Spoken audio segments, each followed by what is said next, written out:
杨开，你入门3年，147场挑战无一获胜，此次以命相搏，境界却好吗？切，随便你。自门为好，不屈之辈，偏要赢一场给你们看。屈强，乃大魔神之今生。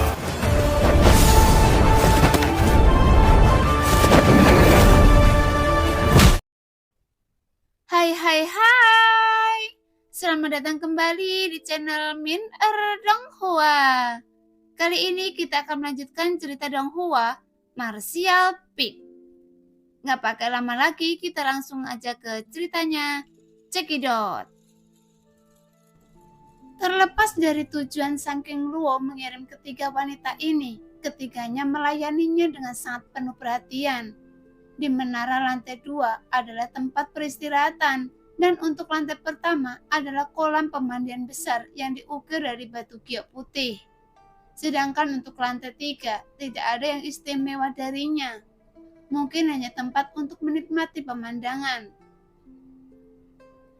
Di bawah instruksi wanita cantik Yunli, Rouyu, dan Rouking mendukung Yang Ke di satu sisi dan membawanya langsung ke pemandian di lantai pertama. Terlepas dari apakah dia suka atau tidak, dia tidak bisa menolaknya. Pada saat ini, kabut air di dalamnya mengepul dan wangi bunga menerpa wajah Yang Ke. Tak disangka, suatu saat sudah disiapkan genangan air panas. Dan kolam itu dipenuhi kelopak bunga berbagai warna. Namun wajah Yang Ke menjadi gelap karena seorang pria dewasa sedang mandi kelopak bunga di sini. Tidak peduli apa, menurutnya ini cukup aneh. Tuan muda, silakan mandi dan ganti baju dulu. Yunli berkata perlahan, tapi dari awal hingga akhir dia memiliki senyum tipis di wajahnya dan dia terlihat enak dipandang.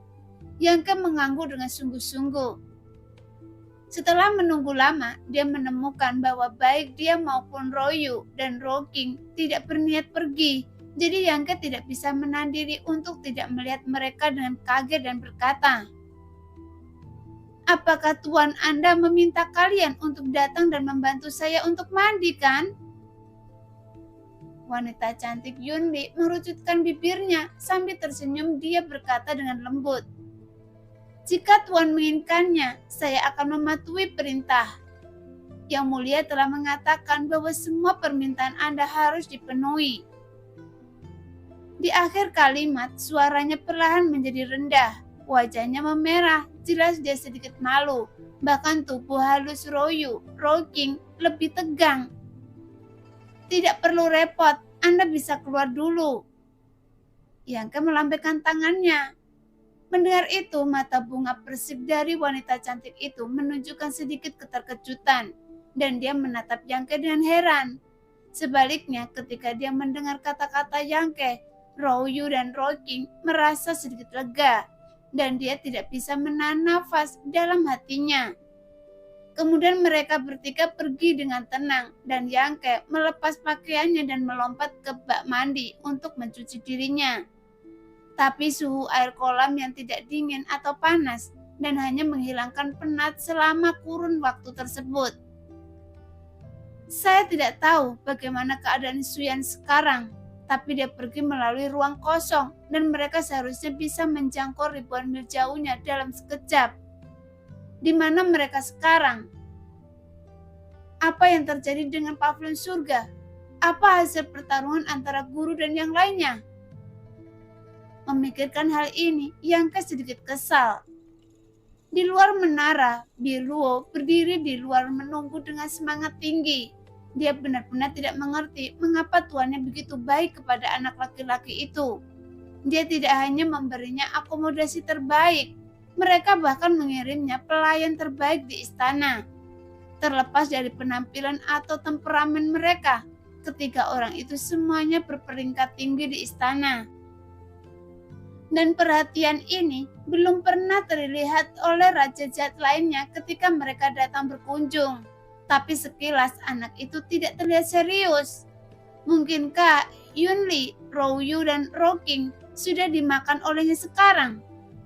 Memikirkan hal ini, Biluo menjadi semakin marah dan diam-diam merasa bahwa ketika wanita itu tidak layak untuknya. Meskipun Yuli baik-baik saja karena dia telah menjanda selama bertahun-tahun dan sudah lama tidak diberi makan, tapi dia pasti juga berpikir tentang aspek ini. Saat dia berkumpul dengan anak laki-laki itu, jadi tidak mengherankan jika kebakaran bumi akan terjadi. Tapi Ryoyu dan Roiking adalah saudara perempuan yang tumbuh bersama Biluo. Keduanya adalah gadis kecil yang berpikiran sederhana. Jika tubuh polos mereka benar-benar dirusak oleh anak laki-laki itu, saya akan ngebiri anak ini. Sambil tertegun, ada sedikit niat membunuh muncul di mata Biluo dan dia diam-diam mengambil keputusan. Namun saat Biluo marah, dia melihat Yunli, Ryoyu dan Roiking berjalan keluar bersama. Hah? Biluo terkejut, tapi dia sangat gembira. Dia bergegas dan meraih tangan Ryoyu dan Roiking dan berkata dengan cemas, "Apakah Anda baik-baik saja? Anda tidak dianiaya olehnya, kan?" Mendengar itu, wajah Roiking berubah dengan cepat. Dia menggelengkan kepalanya. Yunli terkekeh. "Nona Biluo, Anda terlalu khawatir. Pemuda itu tidak terlihat seperti orang bejat karena dia sangat bertanggung jawab." "Tidak mungkin." Biluo terkejut. "Apakah Anda memberitahu dia instruksi Tuan?" "Saya mengatakannya kata demi kata." Yunli mengangguk sedikit. "Dia tidak melakukan apapun pada Anda?" Biluo bertanya dengan ekspresi tidak percaya, kemudian memiringkan kepalanya. "Tidak." Yunli terkekeh. "Jika Anda tidak percaya, tanyakan pada Ryoyu dan Roiking." Biluo memandang mereka dengan curiga. Roiking menggelengkan kepalanya dan berkata dengan wajah memerah, "Biluo, Anda terlalu memikirkan diri Anda sendiri dan Anda baru saja membuat saya takut. Sehingga saya benar-benar berpikir orang itu sangat jahat." "Ini aneh, bagaimana ini bisa terjadi? Saya melihat laki-laki selalu cukup akurat, tapi anak laki-laki itu kelihatannya tipe pemarah, jadi dia tidak punya alasan untuk tidak menganiaya Anda." Biluo mengerutkan kening dan tiba-tiba matanya berbinar dan berkata, "Ya, saya pasti sedikit malu saat pertama kali datang ke sini. Teman-teman mereka semua sangat berbudi luhur. Bukannya Anda belum pernah melihat raja dan tuan muda jahat yang datang ke istana sebagai tamu? Siapa di antara kalian yang tidak melihatnya? Mereka ngiler dan berharap bisa menelanjangi kalian semua dan membawa kalian ke tempat tidur." Mendengar apa yang dia katakan, Biluo, Ryoyu, dan Roiking menjadi gugup lagi. Dia pasti tipe seperti ini. Dia pertama-tama berpura-pura bersikap sopan untuk menurunkan kewaspadaan kalian, kemudian memakan jiwa dan raga kalian saat kalian tidak siap. Faktanya dia hanyalah binatang buas yang menyamar. Biluo menyimpulkan dengan mata berbinar. "Hah?" Ryoyu dan Roiking terkejut, namun Yunli tidak bisa tertawa atau menangis. "Nona Biluo, tolong berhenti menakuti mereka. Tuan muda itu seharusnya bukan orang jahat. Selain itu, jika dia benar-benar ingin mengambil tindakan, kita tidak bisa menolaknya." Mendengar itu, Biluo memandangnya dengan marah, tiba-tiba bergegas ke depan, menggenggam erat dua benjolan lembut di dada Yunli dengan kedua tangan, meremasnya dengan kuat dan berkata dengan senyum sinis, "Sepertinya saudari Yun sudah melakukannya. Mungkin Anda siap secara mental. Apakah karena belum pernah ada laki-laki yang tinggal di istana sebelumnya dan Anda belum diberi makan selama bertahun-tahun? Jadi mau tidak mau Anda ingin jatuh cinta?" Yunli tiba-tiba diserang dan dua titik sensitif di dadanya diremas secara akurat oleh Biluo yang membuat Yuni hampir jatuh ke pelukannya. Dan rona merah yang memabukkan tiba-tiba muncul di wajah putihnya. Dia menggertakkan gigi dan berkata dengan suara seperti nyamuk, "Apa yang Anda bicarakan? Hah? Anda sangat sensitif, itu benar." Biluo tidak hanya dia tidak melepaskannya, tetapi dia bahkan meningkatkan energinya, mengubah energi aslinya menjadi gelombang dampak yang mengalir keluar secara berirama dari ujung jarinya. Dengan ganas menstimulasi dua pil merah. Segera erangan ekstasi keluar dari mulut Yunli. Matanya yang seperti sekuntum bunga persik langsung kabur, dan kulitnya juga bersinar dengan cahaya merah yang aneh. Tepat ketika suara itu sampai ke telinganya, dan Royu dan Rocking merasakan perasaan aneh di hatinya. Biluo terkekeh, meletakkan kepalanya di antara leher ramping dan putih wanita cantik itu, menjulurkan lidah ungu dan menjilat daun telinga Yunli, yang membuat Yunli tiba-tiba menjadi bersemangat. Pada saat yang sama, Royu dan Rocking menatap dengan mulut ternganga dengan wajah yang memerah. Jantungnya berdebar kencang seperti rusa. Meskipun mereka berdua sudah lama mengetahui bahwa keterampilan yang dipraktekkan Biluo sama seperti tuan mereka, dan mereka juga tahu banyak tentang pria dan wanita. Mereka tidak pernah berpikir bahwa Biluo akan begitu menarik ketika dia menjadi gila. Gadis sialan, berhentilah membuat masalah. Yunli menahan detak jantungnya dan berjuang untuk melompat keluar dari pelukan Biluo. Namun kedua kakinya yang indah hampir tidak mampu menopang beban tubuhnya karena dia sangat lemas. Seolah-olah dia tidak punya kekuatan dan bahkan suaranya terdengar aneh. Hah? Benar saja, wanita dewasa itu berbeda. Biluo menjilat bibir merahnya dengan ekspresi belum selesai di wajahnya. Berhentilah main-main dengan saya. Kenapa Anda tidak mencari dua gadis cantik lainnya? Mereka lah yang ditugaskan oleh tuan Anda untuk berlatih megong.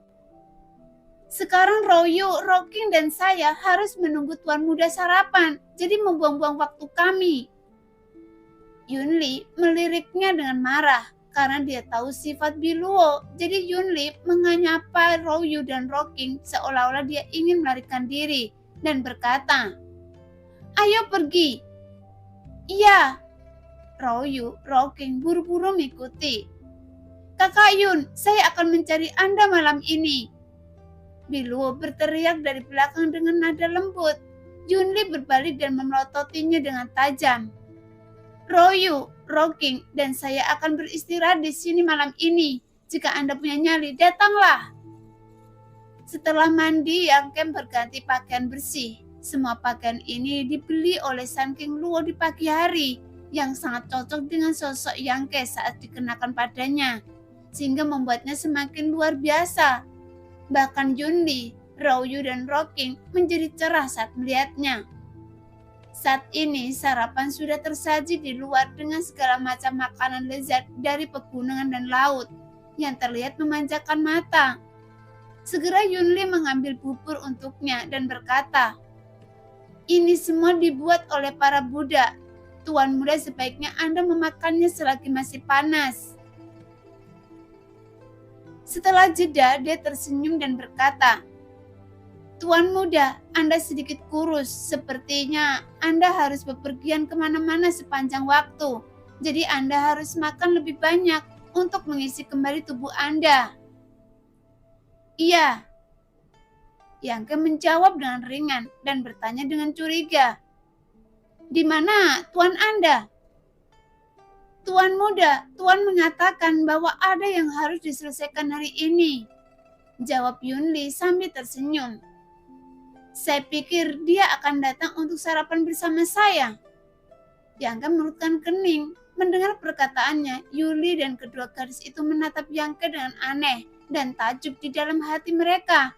Namun mereka menjadi semakin tidak jelas tentang latar belakang Yang Ke karena berani membiarkan Sun King Luo duduk dan makan bersamanya. Bahkan 5 raja jahat lainnya tidak berseberuntung itu. "Kalau begitu, saya ingin menemukannya. Kemana saya harus pergi?" Yang Ke bertanya sambil makan. Yunli tersenyum lembut. "Tuan, saya agak sedikit sibuk akhir-akhir ini. Katakan pada saya jika Tuan muda ada yang harus Anda lakukan. Anda bisa menanyakannya pada Nona Biluo, karena dia telah menunggu Anda di luar sejak pagi." "Saya tertipu kali ini." Yangke mendengus karena kemarin San King Luo mengatakan bahwa dia akan datang mencarinya hari ini. Tetapi dia tidak menyangka bahwa dia akan berubah pikiran hari ini. Sepertinya dia pasti tahu bahwa dia ingin berdiskusi untuk pergi bersamanya. Jadi dia menghindarinya saat ini. Setelah menyapu makanan di atas meja, Yangke keluar dari menara. Benar saja, Piluo yang agak mempesona berdiri di luar menunggu dengan ekspresi tidak ingin melihat Yangke. Tetapi dia tidak berani untuk tidak menaati San King Luo sedikit pun. "Nona Biluo!" teriak Yangke. "Iya," Biluo menjawab dan tenang. Dengan ekspresi arogan di wajahnya, dia seolah-olah ingin menjauhkan diri dari orang asing. Yangke terkekeh dan berkata, "Saya ingin bertemu Tuan Anda." Biluo mengerutkan kening dan berkata dengan ekspresi tidak senang, "Tuan saya sedang mendiskusikan hal-hal penting dengan beberapa tetua di kota hari ini. Saya khawatir saya tidak akan melakukannya. Saatnya bertemu dengan Anda." "Kapan Tuan Anda selesai mendiskusikannya?" "Ini mungkin tidak dapat dilakukan dalam beberapa hari terakhir. Sebelumnya Tuan saya telah meninggalkan kota Piosiang selama hampir 2 bulan. Selama waktu ini sering terjadi perang dan dia harus menangani banyak dari mereka." Mendengar itu, ekspresi Yangke berubah dingin dan dia tiba-tiba menjadi tidak bahagia. Biluo ragu-ragu sejenak dan kemudian berkata dengan enggan, "Tetapi Tuan, saya mengatakan tadi malam bahwa untuk menebus kesalahannya, Anda diizinkan memasuki rumah harta karunnya untuk melihat-lihat." "Rumah harta karun?" Yangke tergerak. Diam-diam dia mengutuk penyihir itu. Apakah dia mencoba memancingnya untuk mendapatkan keuntungan? Yangke berpikir dalam hatinya bahwa kekayaan tidak boleh mengarah pada hubungan. Tapi Yangke berkata, "Apakah ada barang bagus di rumah harta karun?" "Omong kosong," Biluo memelototinya. "Tentu saja ada banyak hal baik di pendaraannya. Tuan saya berkata bahwa kekuatan Anda terlalu rendah dan Anda dapat menemukan beberapa hal untuk kultivasi Anda di rumah hartanya untuk memperkuat diri Anda sendiri." "Lalu tunggu apa lagi?" Yangke mendesak. Melihat Yangke tampak tidak sabar, Biluo semakin membencinya dalam hatinya. Dan dia diam-diam mengutuk, "Dasar orang desa yang belum pernah melihat dunia." Meskipun dia sangat enggan, Biluo akan melakukan apapun yang diperintahkan San King Luo tanpa keberatan. "Ikut saya," Biluo berkata dengan tidak sabar dan memimpin jalan pergi. Setelah berjalan lama di istana, tiba-tiba mereka sampai di ruangan terpencil. Setelah memasuki ruang tersebut, mereka berjalan kurang dari 10 kaki ke dalam, hingga mereka melihat sebuah pintu yang berat. Entah dari bahan apa pintu ini dibuat. Sepertinya sudah tua, tebal dan sederhana. Yang jelas bukan sesuatu yang mudah dibobol. Yang lebih aneh lagi adalah tidak ada pegangan sama sekali pada pintunya. Tidak ada celah sama sekali, seperti satu kesatuan yang menempel pada dinding di kedua sisinya. Segera Biluo mengeluarkan benda persegi panjang hitam dari pinggangnya, dengan cepat membuat segel dengan tangan gioknya dan menuangkan energi nyata ke benda itu. Setelah beberapa saat, dia menempelkan benda berbentuk persegi panjang tersebut ke pintu. Dengan suara gemuruh, pintu berat itu tiba-tiba terbuka. Yangke melihatnya dengan rasa ingin tahu dan tidak bisa tidak memuji. Tempat ini sangat aman untuk menyembunyikan sesuatu. Biluo mendengus dan berkata dengan bangga, "Itu wajar, seluruh rumah harta karun terbuat dari emas hitam Cisio. Bahkan jika seorang master di puncak alam kenaikan abadi datang ke sini, dia bahkan tidak akan berpikir untuk membuka rumah harta karun untuk sementara waktu. Dan ini bisa dikatakan sebagai tempat teraman di dunia." Setelah mendengar bualannya, Yangke tidak membantahnya, tapi diam-diam mengerutkan bibirnya karena dalam hal keamanan, ruang buku hitamnya sendiri adalah tempat teraman. "Masuk!" Biluo masuk lebih dulu, kemudian dia menyapa Yangke. Setelah keduanya masuk, pintu rumah harta karun ditutup kembali. Namun, meski rumah harta karun ini tertutup, namun tidak gelap. Dindingnya dipenuhi bola-bola seukuran kerikil, dan bola itu memancarkan cahaya lembut, menerangi seluruh rumah harta karun dengan terang. Setelah masuk ke dalam, Biluo memperkenalkan Yangke dengan wajah tanpa ekspresi. Di sana ada yang emas dan perak. Ini ramuannya, ini senjata harta karun rahasia. Dan ini seni bela diri. Baiklah, pergi dan lihat sendiri. Jangan ganggu saya jika Anda tidak ada urusan. Biluo tampak bersemangat untuk mengirim Yangke pergi. Yangke mencubit hidungnya dan mengerutkan kening. Nona Biluo, apakah Tuan Anda mengatakan berapa banyak barang yang dapat saya ambil dari sini? Biluo mencibir dan berkata dengan nada menghina. Berapa banyak lagi yang ingin Anda ambil? Biluo berkata dengan wajah cemberut. Ambil sebanyak yang Anda bisa. Ya. Setelah mendengar apa yang dia katakan, Yangke tidak memiliki keraguan dan berjalan langsung ke tempat tumpukan tanaman obat berada. Sepertinya dia tidak bermaksud bersikap sopan sama sekali, sehingga Biluo tidak bisa menahan diri untuk tidak bergumam. Dia memang orang udik desa. Saya benar-benar tidak mengerti mengapa Tuan begitu baik padanya. Saat dia mengatakan itu, dia dengan cepat datang ke harta rahasia dan mengeluarkannya. Kemudian sepasang anting indah darinya dengan mudah. Sepasang anting ini memiliki warna biru samar dan terlihat jernih, seperti dua tetes air mata. Sambil memegang anting-anting di tangannya, Biluo tersenyum lebar, seolah-olah dia tidak pernah ingin melepaskannya lagi. Melihat itu, Yangke mencibir di sisi lain. San King Luo menempatkan dirinya sebagai tahanan rumah di istana. Meskipun dia tidak memiliki niat buruk, hal itu membuat orang merasa tidak nyaman. Tapi dia sebenarnya membiarkan Yangke memasuki rumah harta karun, tapi itu kesalahannya. Jika Yangke bersedia, tidak menjadi masalah untuk mengosongkan seluruh rumah harta karun. Bagaimanapun ruang buku hitam jauh lebih besar daripada ruang rumah harta karun ini. Namun Yangke tidak ingin mengungkap rahasia ruang buku hitam, jadi dia hanya bisa mencari sesuatu yang berguna untuk dirinya sendiri di sini. Lagi pula, sudah waktunya untuk mengisi kembali cairan yang dinantiannya. Meskipun tidak perlu khawatir tentang energi dalam tubuh emas yang sombong, yang merupakan cadangannya sangat besar, dan tidak perlu khawatir akan mengering. Tapi cairan energi yang sejatinya selalu berkurang, jadi semua ramuan dengan atribut yang sejati tidak luput, dan semuanya dikumpulkan oleh Yangke ke dalam ruang buku hitam. Dan obat mujarab yang menyehatkan jiwa juga tergolong langka, sehingga tidak boleh dilewatkan. Bagaimanapun teratai dewa hangat 5 warna membutuhkan evolusi ini, dan kesadaran spiritualnya sendiri memerlukan evolusi ini untuk berkembang. Jadi semuanya tersapu ke dalam ruang buku hitam, tapi Yangke tidak terlalu memperhatikan buku keterampilan seni bela diri, karena dia tidak membutuhkan seni bela diri.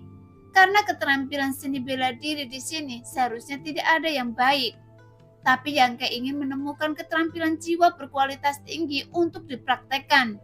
Karena meskipun kesadaran spiritual sudah lama ditempa, namun karena belum adanya keterampilan jiwa dewa, hingga saat ini belum banyak berperan, dan itu hanya digunakan untuk menjelajah lingkungan sekitar. Tetapi setelah mencari-cari di rumah harta karun ini, Yangke tidak dapat menemukan keterampilan jiwa dewa yang layak.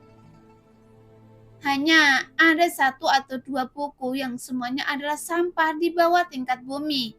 Tapi bukannya Yangke benar-benar meremehkan keterampilan jiwa ilahi seperti itu. Karena jika dia mempelajarinya, dia tidak bisa menggunakannya. Jadi itu tidak akan ada gunanya. Karena itu hanya akan membuang-buang waktu saja. Setelah Yangke mencari ke sana kemari, tetapi hanya menemukan beberapa atribut yang, dan dia hanya mendapatkan beberapa ramuan yang dikaitkan dengan energi yang sejati. Selain itu, hanya ada sedikit bahan yang digunakan untuk menyehatkan kesadaran spiritualnya. Setelah secara simbolis mengambil 2 botol ramuan tingkat surga dan memegangnya di tangannya, Yangke mencari dalam waktu lama sebelum menemukan Biluo. Gadis muda yang mempesona ini telah memasang anting-anting di bawah daun telinganya yang halus, memegang cermin di tangannya untuk membandingkan sambil terkikik tanpa henti. Hanya saja Yangke tiba-tiba muncul di hadapannya sehingga langsung mengejutkannya.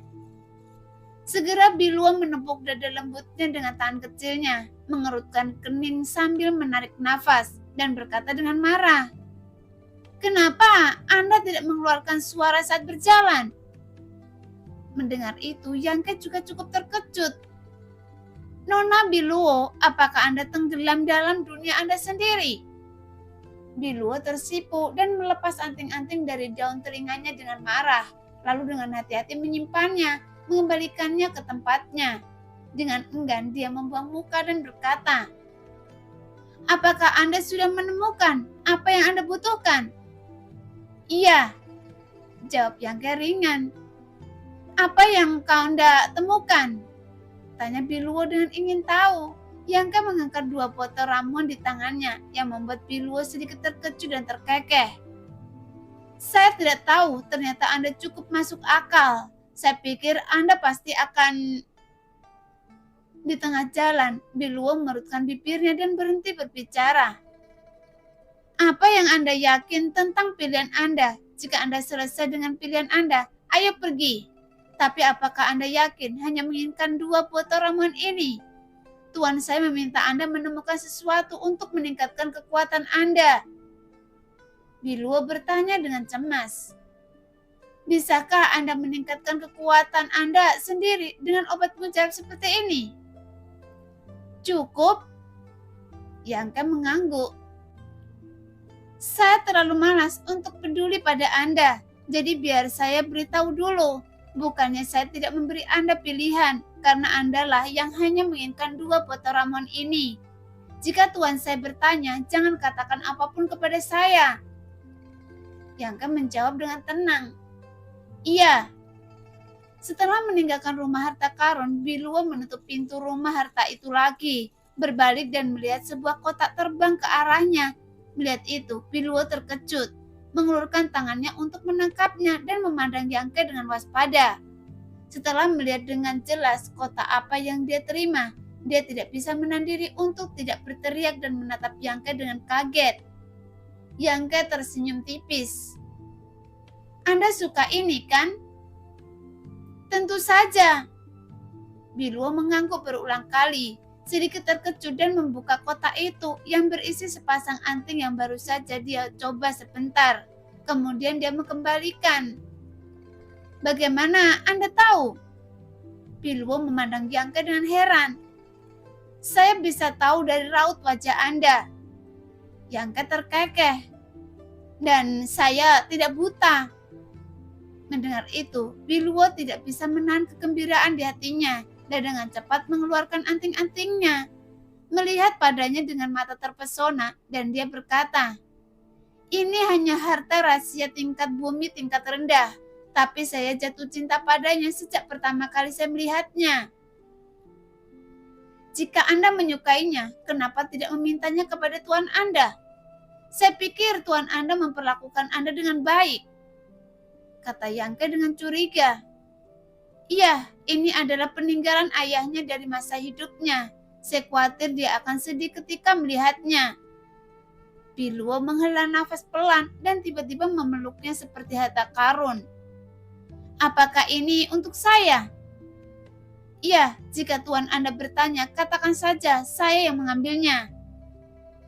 "Terima kasih." Biluo menatapnya dengan ekspresi rumit dan tiba-tiba menjadi sangat waspada.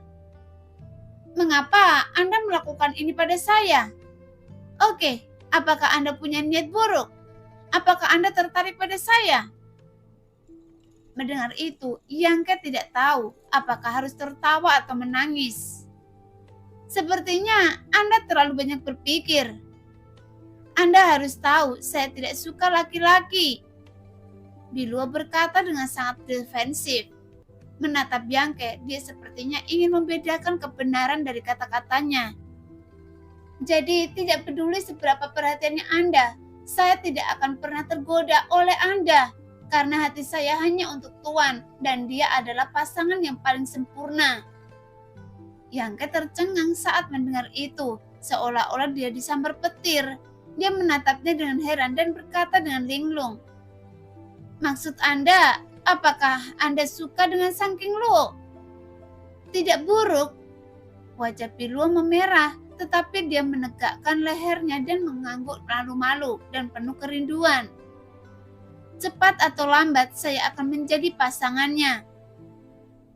Pada saat ini, dia menunjukkan perasaan indah yang seharusnya dimiliki seorang gadis. Tapi sepertinya ada yang salah dengan objek ini. Yangke menarik nafas dalam-dalam, mengangguk dengan kaku. Dan setelah menahannya untuk waktu yang lama, dia berkata, "Kalau begitu, saya berharap keinginan Nona Piluo semua akan terkabul dan Anda akan segera berhasil." Piluo terkekeh, memiringkan kepalanya dan melihat Yangke dari atas ke bawah dengan puas dan berkata, "Saya sekarang menyadari bahwa Anda tidak begitu menyebalkan. Tampaknya hadiah Yangke berikan kepadanya cukup efektif, setidaknya tidak sedingin sebelumnya." Yangke tersenyum canggung dan dia tidak tahu harus berkata apa. Piluo berkata lagi, "Baiklah, kita sudah selesai mengunjungi rumah harta karun. Tuan berkata jika Anda merasa bosan, Tuan mengizinkan saya untuk mengajak Anda berjalan-jalan di kota. Apakah Anda ingin keluar?" "Saya akan kembali dan berlatih," Yangke berkata. Piluo tertawa penuh arti. "Benar? Anda saudari Yunli, Royu, dan Roking di gedung Feng Huan, jadi sangat tidak menyenangkan untuk pergi keluar. Jika Anda serius, serang saudari Yunli dulu, karena suaminya meninggal sebulan setelah dia menikah. Sekarang sudah hampir 10 tahun dia tidak bertemu laki-laki. Saat itulah dia seperti serigala dan harimau. Jadi Anda harus menjaga diri Anda baik-baik. Ngomong-ngomong, Kakak Yun paling suka orang yang suka menyentuh telinganya." Piluo tersipu dan menggerakkan Yangke, namun wajah cantiknya dipenuhi kegembiraan. Yangke tampak marah kenapa seorang gadis kecil yang menawan membicarakan hal ini dengan cara yang vulgar. Apalagi dia cukup berpengalaman. Saya benar-benar tidak tahu dari mana dia mendapatkan pengalaman ini. Setelah keluar dari rumah harta karun, Yangke kembali di lantai 2 gedung Feng Huan. Sekarang Yangke duduk bersila di atas tempat tidur dupa, tampak serius dan bernafas dengan teratur. Sekarang seni yang sejati bersirkulasi di dalam tubuh, memurnikan dan menyerap ramuan spiritual, dan ramuan yang dikaitkan dengan atribut yang sejati di perutnya, dan barang-barang yang diambil dari rumah harta karun Sang King Luo, dan semuanya berkualitas baik. Setidaknya barang-barang tingkat bumi, dan kebanyakan dari mereka adalah barang-barang tingkat surga. Tentu saja tidak terlalu buruk untuk dimasukkan ke dalam rumah harta karun oleh orang besar seperti Ratu Pesona. Pada saat ini, suara merengekkan kecil keluar dan seni yang sejati sedang berlari, menyebabkan gelombang raungan, sehingga efek pengobatan dari pil dan ramuan tersebut dengan cepat berubah menjadi energi yang sejati murni, yang memenuhi meridian Yangke. Di puncak tersembunyi awan lembah Raja Obat, Xiao Fas Heng menyiapkan sepanci sup obat untuk Yangke, menggunakan teknik khusus untuk sepenuhnya menyerap efek obat dan mengembangkan potensi meridian. Baru pada saat inilah panci rebusan benar-benar mulai bekerja, dan itu memang dapat memurnikan energi sebenarnya lebih baik dari sebelumnya, dan juga lebih efektif dan nyaman. Apalagi efek seperti ini akan bertahan seumur hidup. Jadi semakin banyak Yangke terus berlatih, semakin dia menyadari manfaatnya. Setelah lebih dari belasan nafas beroperasi, tetesan pertama cairan yang belum terbentuk, namun energi dalam tubuh tiba-tiba mengembang. Kemudian energi itu diam menyebar seperti riak. Dengan cepat menghilang tak terlihat, namun Yangke seluruh merasakan dengan jelas. bahwa kekuatannya telah meningkat pesat dan tubuh serta pikirannya terasa rileks. Tingkat kelima dari alam esensi sejati. Sejak memasuki alam esensi sejati, terobosan di setiap level menjadi Namun lebih akhir-akhir sulit ini dari Yang sebelumnya. bersikeras untuk meminum secangkir kecil cairan spiritual 10.000 obat setiap hari. Menggunakan cairan spiritual 10.000 obat untuk meningkatkan fisiknya dan membersihkan sumsumnya dari kotoran. Setelah bertahan begitu lama, baik daging, darah, dan meridian telah meningkat secara signifikan dari sebelumnya. Jadi meskipun Yang Ke dipromosikan ke ranah Yuan sejati, dia dapat menerobos semudah sebelumnya.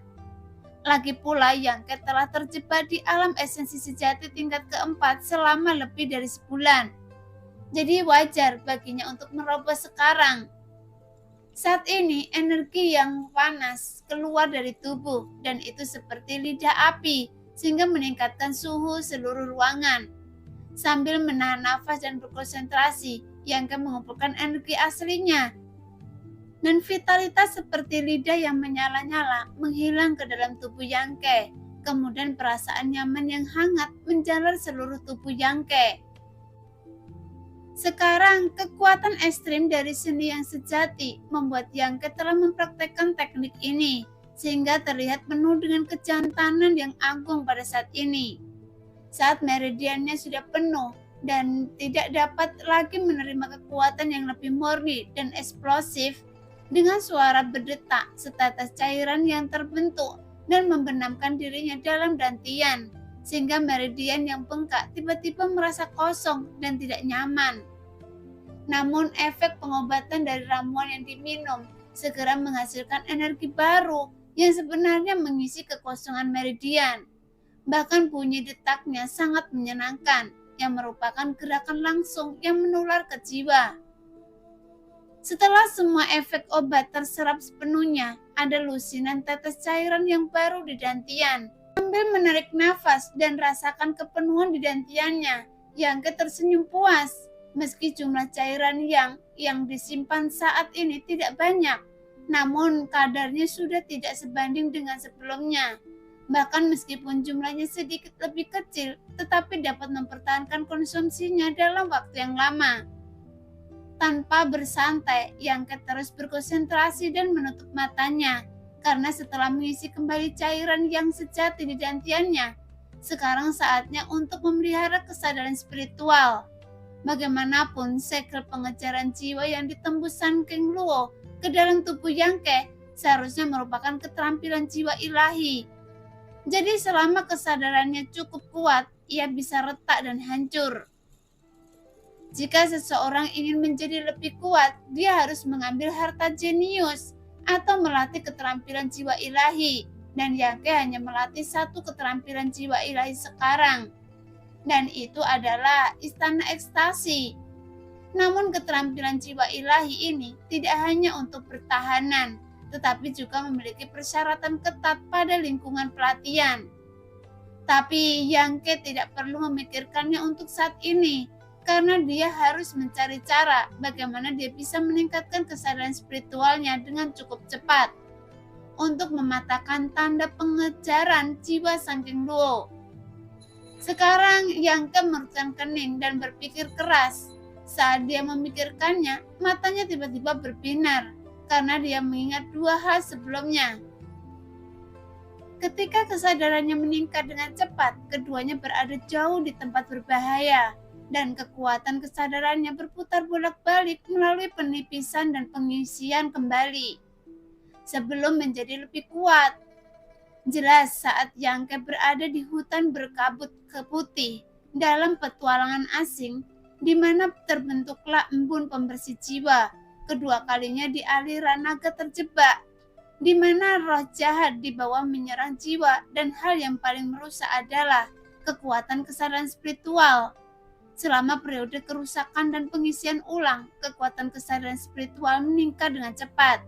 Bahkan dengan kecepatan seperti itu, sama sekali tidak dapat dibandingkan dengan melatih keterampilan jiwa ilahi dan mengambil harta karun jenius. Hanya saja, tidak ada seorang pun yang berani mempraktekkan kesadaran spiritual dengan cara ini. karena hilangnya kekuatan spiritual terlalu serius. Tapi jika beberapa kali saja, itu belum tentu menyebabkan kecelakaan. Namun jika terlalu banyak, itu juga bisa menjadi trauma permanen yang tidak bisa pulih seumur hidup. Tapi Yangke berbeda, karena Yangke memiliki teratai pemanasan 5 warna, benda suci tertinggi yang menghangatkan dan memelihara kesadaran. Jadi dia tidak perlu khawatir akan meninggalkan kerusakan permanen. Jadi sambil mengerutkan kening, Yangke merenung lama sebelum memutuskan untuk mencobanya. Bagaimanapun, sangat mudah baginya untuk mengisi kembali kekuatan kesadaran spiritual. Karena beberapa pil herbal yang dibawa dari rumah harta karun Saking Luo, serta susul 10.000 obat roh, dan semuanya dapat mengisi kembali kekuatan kesadaran spiritual. Tapi kehilangan kekuatan kesadaran spiritual juga mudah, dan Yangke masih memiliki serangkaian teknik alkimia sejati dalam pikirannya. Terakhir kali Yangke memata-matainya untuk waktu yang lama, meskipun dia hanya bisa memata-matai formasi spiritual yang digunakan untuk membantu alkimia, dan itu sangat sulit bagi Yangke selama dia menggunakan kesadaran spiritualnya untuk memata-matai rangkaian teknik alkimia sejati ini. Yangke bisa dengan cepat mengkonsumsi kekuatan kesadaran spiritual Anda. Memikirkan hal ini, Yangke tidak lagi ragu-ragu membenamkan dirinya dalam pikirannya dan menjelajahi rahasia alkimia yang sebenarnya dalam pikirannya. Lagi pula, kumpulan teknik alkimia sejati ini sangat luas dan mendalam, serta catatannya rumit. Jika dia ingin memahami sepenuhnya, dia juga harus tekun dan menghabiskan banyak waktu, menggunakan kekuatan spiritual untuk mencapainya. Niat awal Yangke bukanlah untuk menyempurnakan rahasia alkimia yang sebenarnya, jadi dia tidak terlalu mempedulikannya. Setelah beberapa saat, ada rasa sakit yang menusuk di benak saya. Seluruh tubuh saya terasa lelah tanpa alasan. Bahkan wajah Yangke tiba-tiba menjadi pucat karena kekuatan kesadaran ilahi telah dihabiskan sepenuhnya. Namun perasaan sejuk meluap di benaknya, yaitu teratai dewa hangat yang memperbaiki kesadaran yang rusak. Setelah beberapa saat, rasa sakitnya hilang dan area yang rusak telah diperbaiki sepenuhnya. Namun kekuatan kesadaran spiritual yang dikonsumsi belum terisi kembali. Setelah mengalami terakhir kali di kolam 10.000 obat, Yangke tahu bahwa kekuatan kesadaran spiritual sangat lambat untuk pulih. Jika dibiarkan pulih dengan sendirinya, mungkin akan memakan waktu setidaknya 4 atau 5 jam. Bahkan dengan bantuan teratai dewa hangat, justru karena kekuatan kesadaran spiritual tidak mudah dipulihkan. Seperti energi sejati seorang pejuang, menumbuhkan kesadaran spiritual sangatlah sulit. Jadi dengan lemah, Yangke mengeluarkan sebotol ramuan penyembuh, menuangkan 1 pil dan meminumnya, bersama dengan sedikit ramuan dari semua obat, memurnikan dan menyerap efek obat. Setelah beberapa saat, kekuatan kesadaran spiritual melonjak lagi dan Yangke menjadi lebih kuat. Segera kesadaran spiritualnya sekali lagi menembus jauh ke dalam rangkaian teknik alkimia sejati. Kemudian Yangke menyelidiki misterinya. Pada saat ini, waktu telah berlalu dengan cepat dan Yangke tidak tahu sudah berapa lama dia berlatih. Dan Yangke terus melanjutkan siklus kehilangan dan pengisian kembali kesadaran spiritualnya. Dan setiap siklusnya, kekuatan kesadaran spiritual memang meningkat. Meskipun peningkatannya tidak besar, namun jika dijumlahkan hasilnya sangat memuaskan. Tidak hanya itu, rahasia yang diperoleh dari rahasia alkimia yang sebenarnya juga menarik perhatian Yangke. Terakhir kali Yangke berusaha keras. Dia hanya bisa memata-matai formasi spiritual yang digunakan untuk membantu alkimia, dan formasi spiritual tersebut dapat meningkatkan level alkimia. Misalnya, jika dia menggunakan tungku bahan bermutu tinggi tingkat surga untuk membantu pemurnian ramuan, dia mungkin mendapatkan ramuan tingkat misterius. Tapi tentu saja, mungkin saja efeknya tidak terlalu bagus. Dan semakin banyak ramuan bermutu tinggi yang dimurnikan, semakin buruk efeknya. Tapi saat ia memperoleh pemahaman yang lebih dalam tentang formula alkimia yang sebenarnya, Yanke menemukan bahwa berbagai formasi spiritual tercatat di dalamnya. Setidaknya dia sekarang telah memata-matai beberapa, termasuk kualitas pil peningkatnya yang memungkinkan munculnya pola alkimia. Bahkan meningkatkan tingkat keberhasilan alkimia dan banyak fungsi lainnya. Dan ini hanyalah pengenalan rahasia alkimia yang sebenarnya. Karena sulit membayangkan misteri apa yang akan terkandung di dalam bab selanjutnya. Karena selain formasi spiritual, ada juga beberapa teknik alkimia khusus, pemilihan material, dan lainnya. Sekarang informasi ini tercetak di benak Yanke, dan jika ada peluang di masa depan, dia dapat meneruskannya kepada Xian Ningchang dan Xiao Fuseng. Tapi hanya dalam 2 hari, semua ramuan yang dikumpulkan Yanke dari rumah harta karun Sangking Luo habis, karena hanya ada sedikit pil obat yang bisa menyehatkan jiwa. Jadi bagaimana mereka bisa menolak konsumsi Yanke yang tidak bermoral ini? Bahkan jika itu master alam kenaikan abadi, mereka akan membawa 1 atau 2 botol ramuan ini hanya untuk berjaga-jaga jika terjadi kejadian yang tidak terduga, sehingga mereka dapat meminumnya satu demi satu untuk pulih. Sekarang tidak ada obat mujarab seperti itu lagi. Jika Yanke mengandalkan susu 10.000 obat saja, itu tidak dapat cepat memulihkan kekuatan kesadaran spiritual. Karena meskipun susu roh segala obat juga memiliki efek tertentu dan efeknya terlalu luas, tapi tidak menargetkan kesadaran ilahi. Karena efeknya cukup signifikan setelah diminum sekali atau 2 kali. Namun menjadi tidak dapat diandalkan jika dikonsumsi lebih sering, karena perannya lebih sebagai katalis, dan ini hanya dapat dengan cepat mengataliskan efek obat dalam ramuan, dan juga memiliki fungsi untuk meningkatkan efek obat. Jadi tanpa obat mujarab yang menyehatkan jiwa, kultivasi Yanke hanya akan menghasilkan separuh hasil dan separuh usaha, sehingga membuat Yanke akan kehilangan motivasi. Seseorang datang. Yanke berpikir sejenak, mengerutkan kening dan berteriak keluar. Jelas Yanke bisa merasakan bahwa selama beberapa hari terakhir latihannya, masih ada 3 orang di gedung Feng Huan, dan mereka adalah Yunli, Ruoyu, dan Roking. Sekarang Yanke tinggal di ruang sayap di dalam, dan ada ruang samping di luar, tempat mereka bertiga tinggal, dan mereka selalu tinggal di sana menunggu Yanke memanggil. Jadi begitu Yanke berteriak, segera terdengar langkah kaki tergesa-gesa, dan kemudian Yunli, Ruoyu, dan Roking datang. Apa perintah, Tuan Muda? Yunli memandang Yanke dengan senyum manis dan bertanya dengan lembut. Di mana Biluo? Kata Yanke perlahan. Nona Biluo seharusnya sedang berlatih di tempatnya saat ini. Jawab Yunli. Pergi dan panggil dia. Perintah Yanke. Iya. Yunli menjawab sambil tersenyum dan menoleh ke arah Ruoyu dan Roking dan berkata, pergi dan undang Nona Biluo kemari.